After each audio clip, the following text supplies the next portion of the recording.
This is Dawn, Mobile Home Erling with SellThisMobileHome.com, coming to you from Conroe, Texas.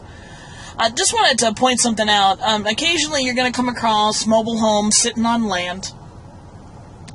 And in some cases, people are going to try to sell the mobile home and the land attached together for a specific price. The thing is it legitimately worth that? And what are the things you need to consider are the following. Is the mobile home legally affixed to the land? What do I mean by that? Well, if you go down to the tax assessor's office and you look up the tax records for the parcel of land, typically what's going to say is the land value and details about the land, but it also should talk about an improvement value. Normally, if there is a mobile home that's been legally affixed to it, the improved value typically will end up being something that is quite a bit more than what you typically would end up finding in a regular circumstance where it's just the value of the land. So you'll find that the mobile home will be listed, it might be like a 1978 14 by 65 manual is what it will state, and it'll give a value for that. Now normally that assessed amount there for that ends up being a minimal expense in comparison to, or minimal amount in comparison to the actual land.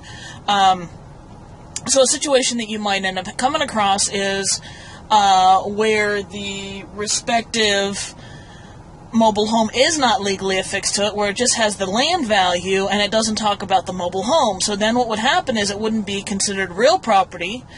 It would now be considered personal property, which would be the home with the real estate or land, and it's technically improved land, especially if there's utilities associated with it, water, sewer, septic, gas, and all that other jazz, and electric to it.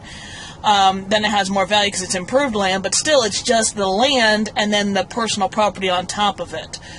So the personal property would still have a tax, personal property tax or registration fee, and it would be transferred via title, which would be via the DMV. Whereas real estate, it would have to be a traditional closing that way.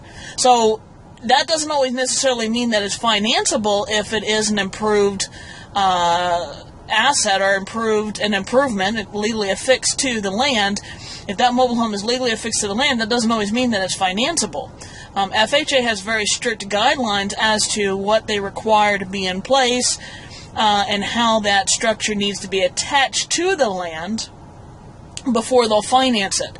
So an opportunity as far as real estate investing goes in some markets where you have mobile homes sitting on land is to go ahead and go and find the mobile homes that are sitting on land that are technically legally affixed, but they're not financeable. Bring them up to financeable standards, and then go ahead and get yourself cashed out with somebody being able to go in and buy it with FHA financing.